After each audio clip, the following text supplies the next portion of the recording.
Hey, tonight we are wrapping up our fall practice on discovering your identity and calling. And a few weeks ago, Bethany and myself and our teaching team were just praying about how to end the series and with it the practice. And a teaching came to mind that I have never done here before, actually. I've done it on 2 other continents. I did it in the summer in the UK at this outdoor festival with like 14,000 charismatic people from all over Western Europe. It was just like Woodstock with the Holy Spirit. It was awesome. Actually, it kind of wasn't like that at all, but it was great.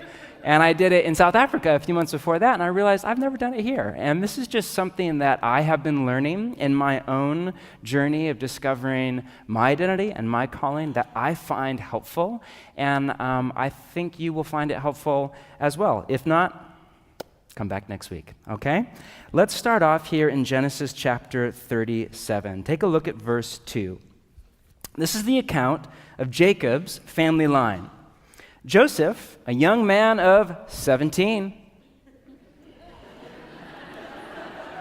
I'm just saying, was tending the flocks. That could be your vocation, prophetic word over your life. I hope not. With his brothers, the sons of Bilhah and the sons of Zilpah, his father's wives, and he brought their father a bad report about them. He's a bit of a tattletale. Now, Israel loved Joseph more than any of his other sons because he had been born to him in his old age, and he made an ornate robe for him. When his brothers saw that their father loved him more than any of them, they hated him and could not speak a kind word to him. And Joseph had a dream. And when he told it to his brothers, they hated him all the more. He said to them, "Listen to this dream I had. We were binding sheaves of corn out in the field when suddenly my sheaf rose and stood upright, while your sheaves gathered round mine and bowed down to it." Now, before we read the next part, how would you feel if your little brother said that to you? Yeah, I have a little brother. No. His brothers said to him, "Do you actually intend to reign over us? Will you actually rule us?" In Hebrew, it means more like, "You are an idiot." And they hated him all the more because of his dream and what he had said. But then he had another dream, and he did not learn from his mistake. He told it to his brothers. "Listen," he said, "I had another dream, and this time the sun and the moon and the 11 stars were all bowing down to me." When he told his father as well as his brothers, his father rebuked him and he said, "What is this dream you had? Will your mother and I and your brothers actually come and bow down to the ground before you?" His brothers were all jealous of him, but his father kept the matter in mind. Joseph was a dreamer, and God's people have always been dreamers. As long as God has been in relationship with people, he has been giving them dreams. And when I say dreams, I don't just mean literal dreams when you are asleep. That too, for sure, we believe in all of that. But I mean it in a much broader sense, any kind of a vision for your future and the role that you are to play in the family of God, a prophetic word over your life from a family member or friend, or just a gut sense, this is going to happen, or that is going to happen, or an idea in your mind's eye that you just can't quite shake. Maybe your dream has to do with your career, the role that you want to play in the healing and the renewal of our city. Maybe it's not that at all. Maybe it has more to do with a relationship, marriage or family or a child. Maybe it has to do with your own character, the kind of man or woman that you want to grow and mature into. Maybe it has to do with a justice issue or problem in our day or our age, or a business you want to start, or a church you want to plant, or you get the idea. But my guess is that on each and every one of you here, there is some kind of a dream deep in your heart. Maybe more than one, maybe 2 or 3 or even more. And the odds are that at least some of that dream is from the Spirit of God. Because you see, dreams play a key role in our life. Without dreams, we would just get sucked into the tyranny of the urgent, right into the vortex of the busyness and the digital distraction and the materialism of our day and age. We would just wander our way through life and squander it on trivia. But dreams have the potential to operate kind of like a roadmap for life, or at least like a compass to keep you and I on track. In the language of the self-help world, they are how we, quote, start with the end in mind. Put into the language of our practice, dreams are how God leads us and how God guides us into our identity and calling, to be who God made us to be and do what God made us to do. But here's the thing, dreams are a tricky thing to live with. Am I right? Because there is always a gap between the dream and the fulfillment of that dream. That gap might be a few days long, or a few months long, or a few years long, or a few decades long. But in that gap, we run the full gamut from hope and anticipation, and I can't wait, and faith, all the way to despair and impatience and doubt and cynicism and disappointment. Enter Joseph. I would argue that Joseph's story is a paradigm for how you and I are to live and live well in that gap between the dream and the fulfillment of the dream. Because for Joseph, and my guess is it's the same for you, I know it's the same for me, that journey from dream to the fulfillment of the dream is anything but a straight line. It's more of a zigzag. It's 3 steps forward, 2 steps back. It's honestly a very long and most of the time a very hard road that in the end is worth it, and in the middle is a pain in the butt. Now, it would take all night to read Joseph's story. It's about 10 chapters long, but let's just read a few key moments along the way and talk about what it all means for you and me, okay? Okay. Take a look again at chapter 37, verse 12. The story goes on. Now his brothers had gone to graze their father's flock near, we say Shechem, it's actually Shechem, if you can say that, and is just for the heck of it, you know. And Israel said to Joseph, as you know, your brothers are grazing the flocks near Shechem. Come, I am going to send you to them. So Joseph goes on an errand for his dad. It's a multi-day or multi-week journey to check in on his brothers. Now, skip down to 18. They saw him in the distance, en route, and before he reached him, they plotted to kill him. Here comes that what? Dreamer. That's what he's known for, a dreamer. They said to each other, come now, let's kill him and throw him into one of these cisterns and say, hey, a ferocious animal devoured him. Then we'll see what comes of his dreams. This, by the way, just makes me feel so much better about my parenting skills. Right, babe? Like after a few days with my kids over Thanksgiving, I have 2 boys, we're always fighting, but this, we've yet to reach anything close to murder, all right? I have 1 wife, not 4. I feel like I'm actually doing all right, okay?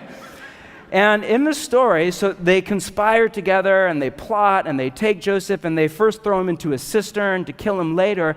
But then they look up and on the horizon, they see this caravan of traders, slave traders. And they come up with an idea, why kill him when we can sell the dude and make some profit off of his body? And skip down to 28. So when the Midianite merchants came by, his brothers pulled Joseph up out of the cistern, sold him for 20 shekels of silver to the Ishmaelites, who took him to Egypt. Now, here's all I want you to notice.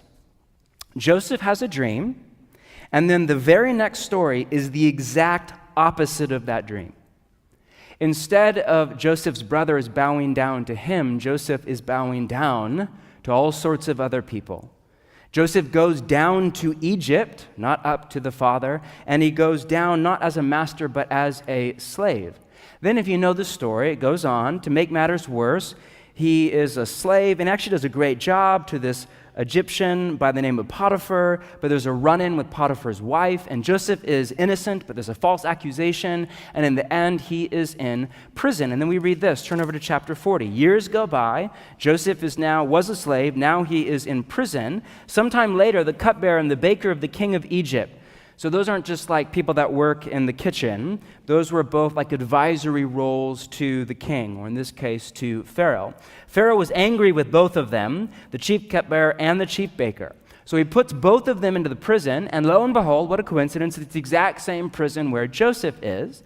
And on the first night, both the cupbearer and the baker have a dream and wake up all distraught. Then, look at this, 6. When Joseph came to them the next morning, he saw that they were dejected. So he asked Pharaoh's officials who were in custody with him in his master's house, why do you look so sad today?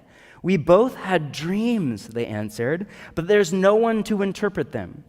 Then Joseph said to them, do not interpretations belong to God? Tell me your dreams. And so the baker and the cupbearer tell Joseph the dreams. Joseph interprets the dreams. Then a few days go by, and both of the dreams on the third day come to pass. One of them is put to death, and the other is put back to the right hand of the king. But then look at the closing line of the story, verse 23. The chief cupbearer, however, did not remember Joseph. He what? He forgot them. Now, notice, the story goes on. Joseph interprets other people's dreams, but his own dreams are unfulfilled. Just imagine that for a minute, right? You have this dream, this thing in you. You feel like it's from God, and literally your life is 180 degrees bent in the exact opposite direction. And you can interpret, but you can't actually live into your own dream. The baker has a dream. 3 days later, it comes to pass. Joseph has a dream. Years go by, and nothing. He is literally left to rot in a dungeon. Turn the page, chapter 41, verse 1. When 2 full years had passed, Pharaoh had a dream. So now just everybody's dreaming. It's like right and left. It's the new thing to do. And goes on, there's the dream. Look at verse 8. In the morning, his mind was troubled. So he sent for all the magicians and wise men of Egypt. Pharaoh told them his dreams, but no one could interpret them for him. Have you ever had a dream that you really feel like it is from God or there's something to it, but you have no idea what it means, and you feel tension and confusion and distraught and that itch in your mind? Then the chief cupbearer said to Pharaoh, "Today I'm reminded of my shortcomings. Pharaoh was once angry with his servants, and he imprisoned me and the chief baker in the house of the captain of the guard. Each of us had a dream the same night. Each dream had a meaning of its own. Now a young Hebrew was there." Notice he does not even remember his name. It's just anonymous. I don't even remember his name. A servant of the captain of the guard. We told him our dreams. He interpreted them for us, giving each man the interpretation, and things turned out exactly as he interpreted them to us. I was restored to my position. The other man was impaled. So Pharaoh sent for Joseph. That's right.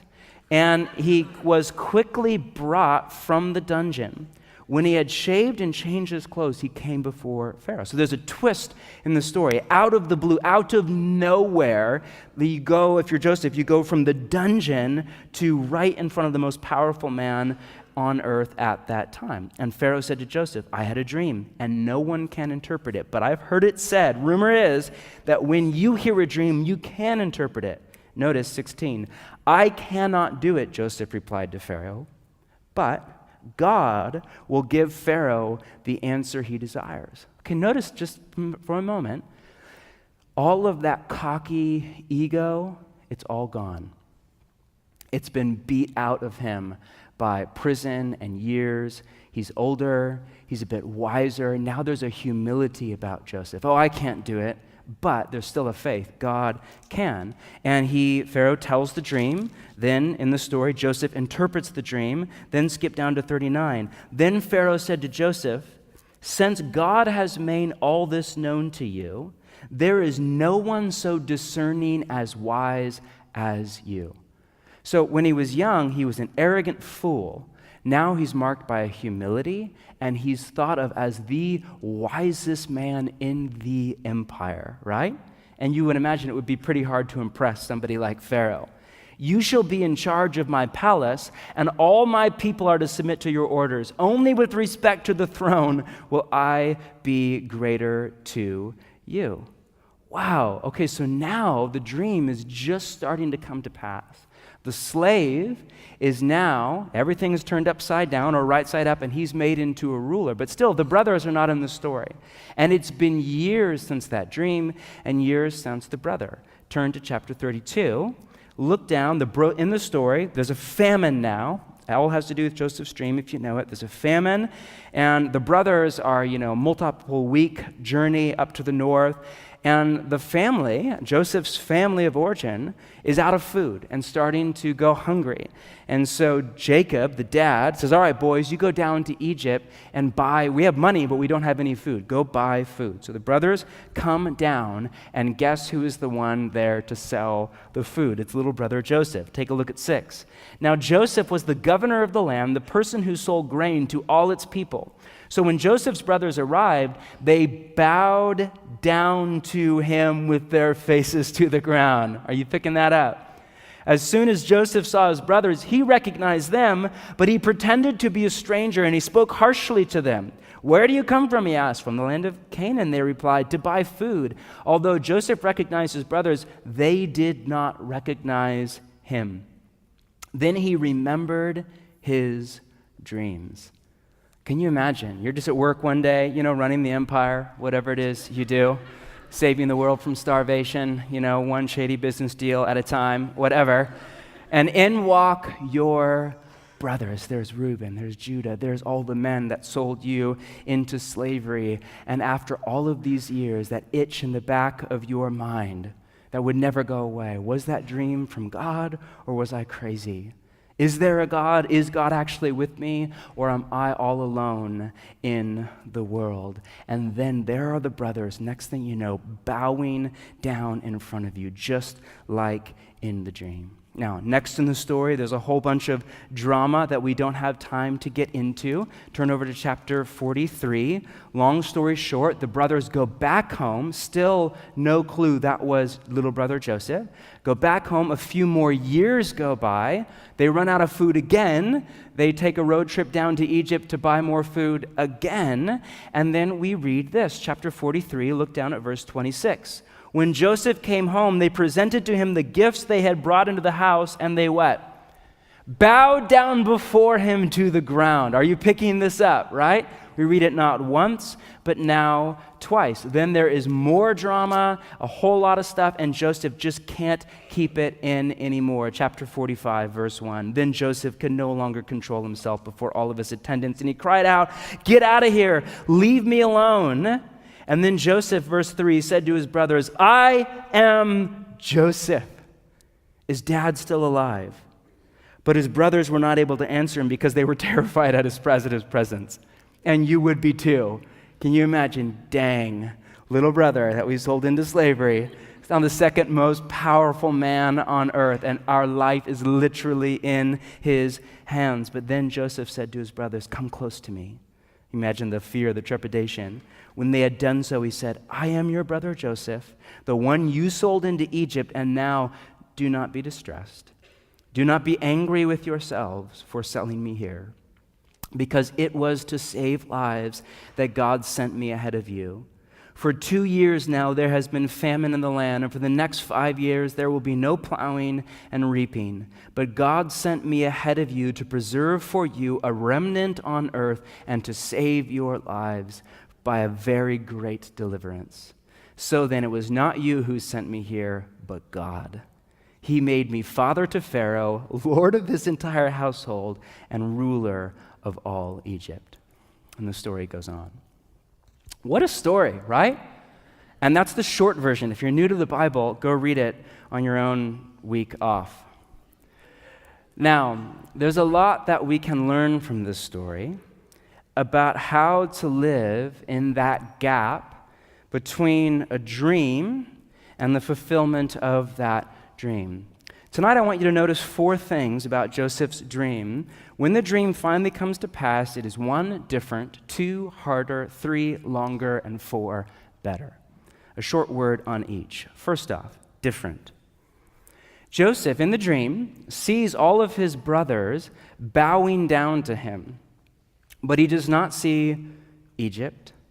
He does not see slavery. He does not see prison. He does not see a 7-year famine. He does not see any of that. He sees a little, but he is blind to a lot, and dreams are often like that. The reality is to the dream what the tree is to the seed. All of the raw materials are there in that seed, but it's just a sneak peek. It's just a fraction of the whole. When we get a dream from God, whether it is a literal dream when you are asleep or more of a vision in your mind's eye or a desire or an idea, whatever it is, you might get 10% of it or 20% of it, or if you're lucky, 50%. But there are whole bits and pieces, whole chunks that are missing. When we see the future, most of the time it's fuzzy, it's not clear. Yoda even said something about that, and he was very wise, right? Paul, yet another wise man who actually was a real person, said something very similar. He said, quote, "Now we know in part, but then in the future, at the resurrection of the dead, then we will know as we also are known." One of my favorite quotes about prophecy is from the theologian N.T. Wright, who says this, quote, "All prophecy about the future is signposts pointing into the fog." I love that. Think of a road trip to San Francisco or to the coast, signposts pointing into the fog. It's this way, right? And that's all that you get. It's not a photograph, it's a signpost pointing into the fog. And that's because the point of a dream isn't to tell you what's going to happen in the future, it's to tell you how to live in the present.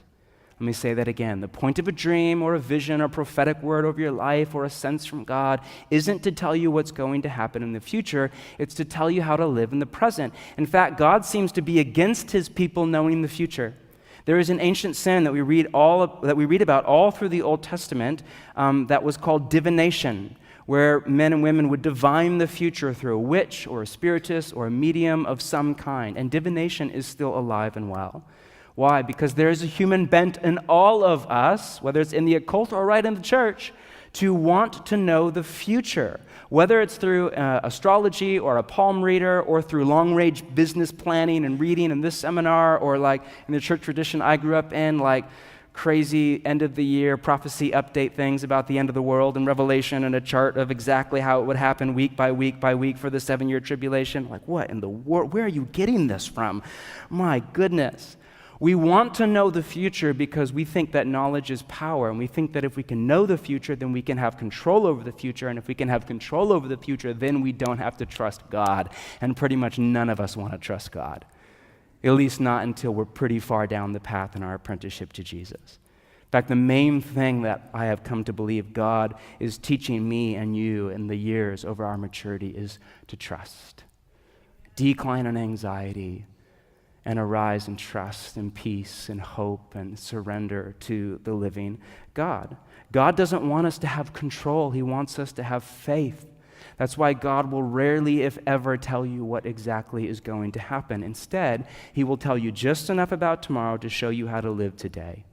All right, this is what you focus on. I do this all the time. God, show me what's coming, not to control the future, and so I don't have to trust you. Like, he won't play that game. And if he does, it's because of your immaturity, not because of your maturity. And he has something better for you.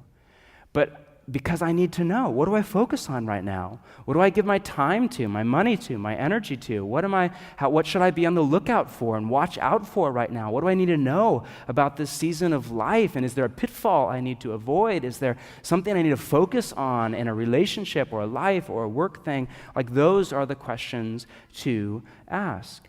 And because of that, when the dream does come to pass, most of the time, and again, this is all like as a general rule stuff tonight, most of the time it's a little bit different or even a lot different than we were expecting. I have learned the hard way that when I have a dream that I really feel is from the Spirit of God, that I should expect it, one, to come to pass, but two, it to come across quite a bit different than what I see in my mind's eye. So, first, different. Second, harder. As I said, Joseph, in the dream, he sees this picture in his mind's eye of his family bowing down to him, but he does not see the slave trade. He does not see the cistern. He does not see Potiphar's wife and the false accusation and the dungeon and years and nothing. Like, he sees all of the good and none of the bad. We do this, am I right? All of us. If you're anything like me, when you get a dream or when you get a vision for your future, you romanticize it, right? The future, at least I'm a bit of an idealist, so I'm worse than most. But still, I think as a general rule, most of us imagine something that we feel like God is stirring up in us for the future. It's romanticized. It's warm and it's fuzzy and it's perfect and there's Adobe Photoshop just all over it. And when we get there, we'll just be so happy and we'll never be sad ever again. Any married people in the house tonight? Yeah, any single people in the house tonight? Yeah, come on. How many of you single people want to get married? Thank you for the courage to put your hand up, right? All of you that are too cool for school, we know you're crying into your beer every night, all right? Whatever it is. No, that's okay. That's great. It's great to want to get married, but the temptation is to romanticize it literally in your mind's eye. It will be like this. It will be like that. He will be so amazing. That's a great one. And will be like my soulmate somewhere out there. Doesn't the Bible teach that somebody out there is a perfect fit, somebody custom made by God just to fit exactly into my... No, the Bible teaches that you're born sinful, and so is every other person on the planet. Best case scenario, you have somebody that, like, their sin is a kind of okay fit with your sin. Best case scenario. Right? I love Tim Keller's point that on one level, every single person on the planet is a bad fit for you. It's just that some are a lot worse than others, right? Wow, you're like, that's really cynical. It's biblical, actually. But we forget that the romantic, Hollywood-esque thing, honestly, the older I get, Tammy and I are reading a book about this right now, I think more and more is actually alive from the pit of hell. Because it is disillusionment and disappointment waiting to happen. There's a healthy kind of romance, an others-centered, how can I think with creativity and love and a servant's heart to make this dinner or this experience or this picnic special for somebody I care about. And there is an unhealthy kind of romance. How can I get the next emotional high? How can I one-up? How can I keep this alive? And what if it was never made to be kept alive? What if God is doing something totally other in your life and in mine? You know what Paul writes about marriage? He writes, quote, "Those who marry will face many troubles in this life, and I want to spare you this." Call me cynical. That's a verse in the Bible, right? And all the married couples, you can't laugh right now, but you all know that's true. And honestly, I think that is one of the reasons why the divorce rate is through the roof right now. Because so many people go into marriage with stars in their eyes. And it's not that marriage is bad. Marriage is good. It's that marriage is hard. And some sure are a bit harder than others, but I don't think anybody has it easy. And love, love as defined by Jesus, which is self-sacrificial love to put the good of another above your own, that is never easy. And that will never come naturally to you. And that will ebb and that will flow.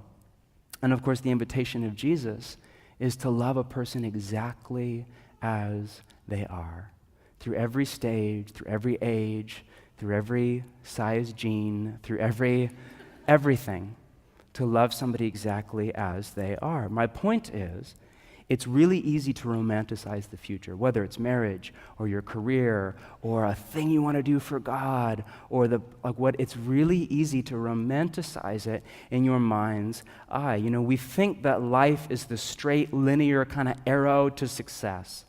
My therapist calls it the gospel of upward mobility. We think about how that has started to creep into the church.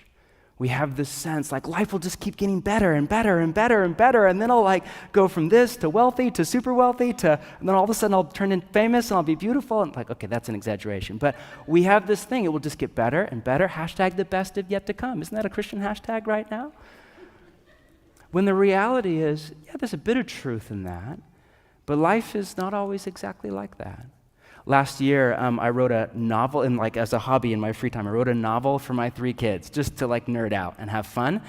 And I had no clue what I was doing. So I went off and I read a number of books about literary criticism. And I read this one called Plot and Structure by James Bell, who does some great work on plot. And I thought it was really fascinating. He breaks down literary structure into 2 major plot categories. And the first is what he calls a commercial plot. So this is, anybody see the last Thor a few weeks ago?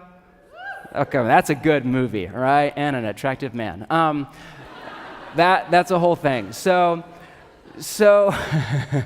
you know that spot where if you've seen the movie where his hair gets shaved off, I'm not going to tell you how or whatever, but his hair gets shaved off, that's from the trailer. You should know that by now. And where I'm sitting there watching it we have all my children there, and Sunday leads over to Tammy and goes, "Oh, he looks like Daddy." If only she just got glasses. Apparently her eyesight is not all that good. Oh, if only that was true. But this is Thor, right? It's right out of the gate. and you hit an obstacle and you push past it, and you hit an obstacle and you push past it, and you hit an obstacle and you push past it, and then you get to the end. Let's save the whole planet on the spaceship, and I won't give it away. You need to go see it. It's a great film, all right?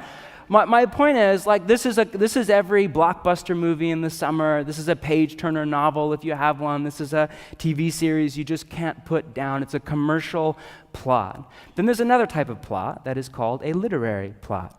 This is a Pulitzer Prize book, right? And if you read fiction, I read about a novel or two every single week, and I alternate back and forth between like a commercial kind of novel and a literary novel. And you get to the end of a literary novel, and it doesn't really end, it just stops. You know what I'm talking about? And you're just kind of sad. And you're like, wow, that was really smart. And I'm just super depressed now. And you're like, wait, what was the point of that? Like, and it's just kind of up and it's down, and it's more about the inner journey than it is about action, right? It's less about, let's go take on this alien, and it's more about like what is going on deep in your heart. And then sometimes the ending is hopeful. Other times the ending is not. It's downbeat, or it's ambiguous, or you kind of wonder why. Now, here's where I'm going with this. Is the story of Joseph a commercial plot or a literary plot? What's it more like? It's far more like a literary plot, right? Especially if you keep reading, we ran out of time, all the way to the end of the story. And actually, his story is quite a bit better than most. In fact, if you really want to know how to read the Old Testament, even if you're not a reader, I would go read one or two Pulitzer Prize winners just to get a feel for how that kind of literature works and how a lot of those stories end. Honestly, one of the most helpful things you can do to make sense of the Old Testament is go read a few like really snobby literary works, because the Old Testament is brilliant literature. And you get to an end of a lot of the stories, and it's just kind of like this weird ending. You're like, David's this man of God, and run after, and then the end of his life, he's like, kill that person, and he has like a young concubine in bed with him, and his son's a mess, and his family's a disaster, and this is the man after, and then the story ends. There's this one king who does like awesome, and then you get to the end, and then at the end, he turned away from God and had a foot disease. And that's the end of the story. Like, what author would end a story like that? Like, it was just great, and he caused a revival, and then he kind of turned away from God and ended up with a foot disease, so watch out. What's the moral of that story? Like wash your feet every night if you sin a lot? I mean, what's the point? And it's because they're not always to give you the shot in the arm. They're to empathize with the human condition. My point is that why is most of the Bible far more literary than commercial? And it's because most of life is far more literary than commercial. We rarely feel like Thor. Maybe that's just me. At the end of the day, often we feel more like Joseph. Where is God again in my life? And I thought that was from him. And what is this? And I'm confused. That's more what it's like to be human. But so often we, just like Joseph, are blind to that reality. So first, different. Second, harder. Third, as long as I'm just here to encourage you, longer. Longer. Okay, do the math with me. There are 8 chapters in the story and upwards of 22 years between the dream and the fulfillment of the dream.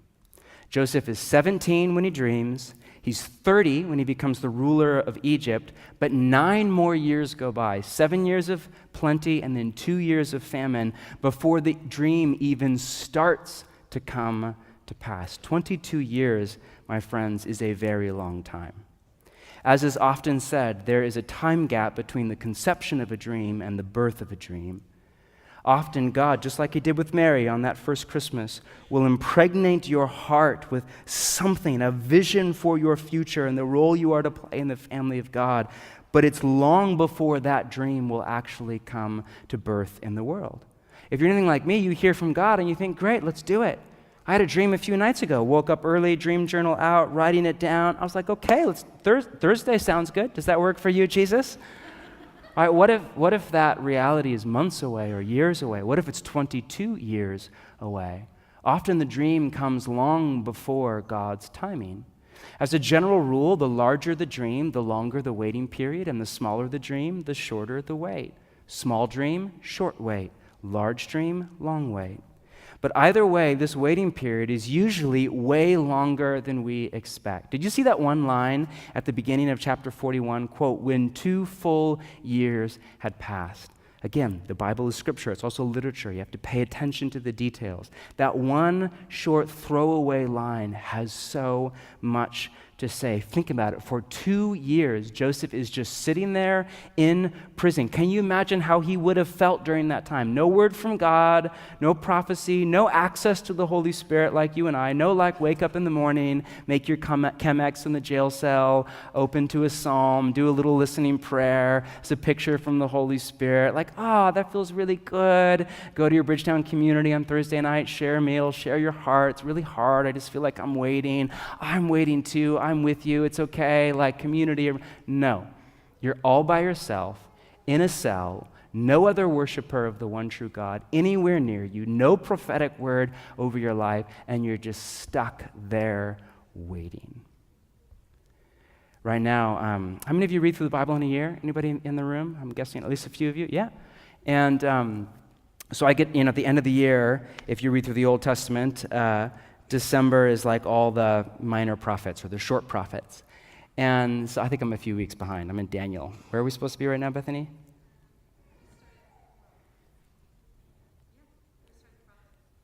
Yeah? So you're behind too. That makes me feel so much better. Wherever. I'm a few weeks behind, but we're into it. One of my favorite things to do when I read through all the prophets is just to count up the little time gaps between each prophecy. You'll notice at the beginning of each one, there's a little line. It's like in the 2nd year of King, somebody you've never heard of before, in the 4th month, the word of the Lord came. And then there's a chapter with a vision or something. One of my favorite things to do is to count up the time gaps in between.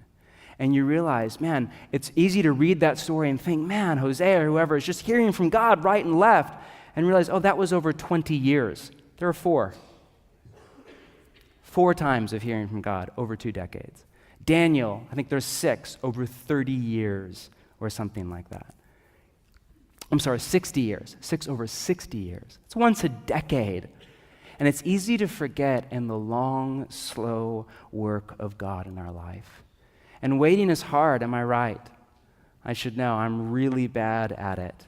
My personality is kind of long-range strategic planner. Living in the future is easy for me. Living in the here and now, present to God, present to the man or woman in front of me or my child, to a cup of coffee or a good meal, is much harder. But all that to say, the gap between the dream and the fulfillment of the dream is usually much longer than we expect. Even in this series on identity and calling, it's really easy for you to get off track and look up at people that are ahead of you on the journey and say, oh, she has it all together. He has it all together. He's in a vocation. She's in a vocation. They know exactly who they are and exactly, and look at what they are doing in the world. It's healing and there's renewal. And it's easy to not imagine them as a 21-year-old. Or imagine them when they were in high school, or when they were 25, or, I love what I'm doing now. I feel like it's right out of who God made me to be. I've worked here for 15 years. And before that, I was an intern. I made $800 a month with no health insurance. And that wasn't even a lot of money back then. It was just, it's so easy. I remember working at a coffee shop just thinking, where is God in my life? I like coffee, but it wasn't like a cool coffee shop where you make a living wage and people oh, you work at Heart, you're cool. No, it wasn't like that at all. It was lame. It was by an airport and the coffee was terrible and and I had to wear this Italian apron. It was so bad. It's easy to forget when you look up at people ahead of you. Man, it was a very long time to get where they are, and you have your own journey to go on. It's a little helpful sometimes to look ahead. Oh, look at them, look at her, look at him. But sometimes it's not. You have your own journey. You have your own identity. You have your own calling, and God is at work in your life. You just have to wait for it. And then finally, so different, harder, longer, and then finally, better. When Joseph's dream finally does come to pass, it's different, it's hard, it's longer, but it's also better than he ever expected. And when I say better, not necessarily by, human metrics, but by the metrics of God. Joseph's dream, or at least his interpretation of his dream, was all about his own glory. His ego is just dripping off the page in chapter 37. And he did get glory eventually, but man, did it come at a high cost. After decades of suffering and pain and rejection and humiliation. And in the end, the dream actually wasn't about Joseph at all. It was about saving the family of God for the family line in order to eventually usher in the Messiah of Israel and the world to put the world to rights. But before God could bring the dream to pass, he had to strip it of all Joseph's ego and even its idolatry. And that is God's MO. He takes our dreams that most of the time are all about us and our own glory, and then he'll make us wait. He'll make us face disappointment.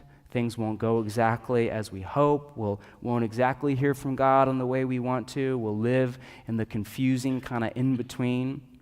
And the beautiful thing that happens in that waiting period is if you let God into you, that dream is stripped of all of its ego and its idolatry down to the raw essence, the part of it that is from God, and you are stripped down too, and so am I. And we grow, we're set free for the need for that dream to come to pass. And we grow and mature into the kind of people who can steward the fulfillment of that dream with wisdom and humility and Christ-like character. When people have dreams come to pass too early, it is rarely a good thing. And if you don't believe me, Google Justin Bieber, right? Because they don't have the character yet to steward it. So let's buy 4 Lamborghinis and race down a street and get high. Like they don't have the wisdom and the humility and the Christ-like character yet to steward it or even to enjoy it. Because at that point, it's an idol or it's entitlement. Both are bad options. So first, God has to deal with the idolatry of the dream, because often the dream becomes our God rather than a gift from God. We want the dream more than we want the God who is the giver of the dream. We think that the dream will satisfy us and make us content when no dream can do that. No marriage can do that. No career can do that. No whatever can. Only God can do that, and you don't have to wait for that in the future. That is available to you right here and right now.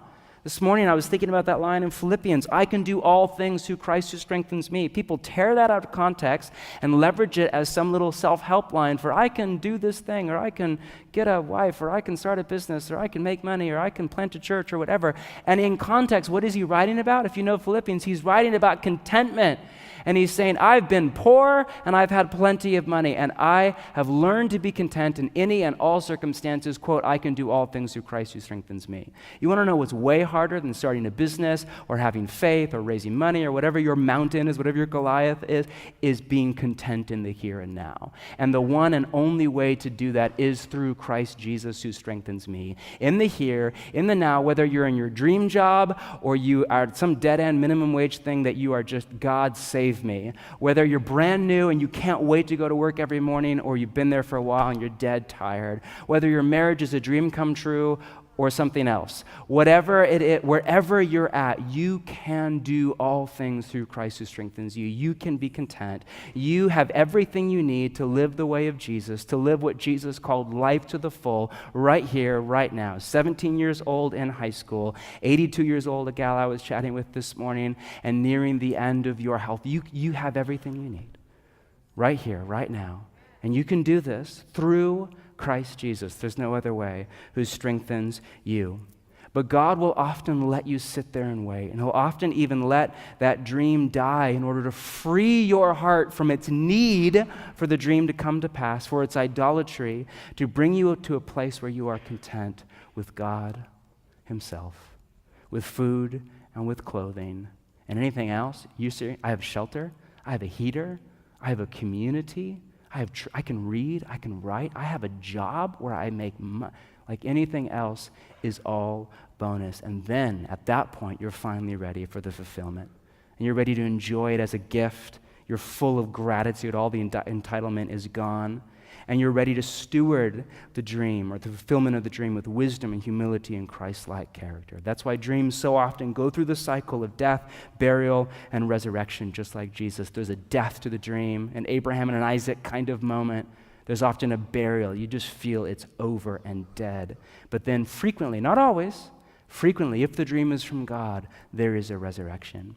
But when it comes back to life, it is never the same. It's better. Not better by our human metric system, but better in all the ways that matter most. And we find that it was more than worth the wait. So, to recap, different, harder, longer, better.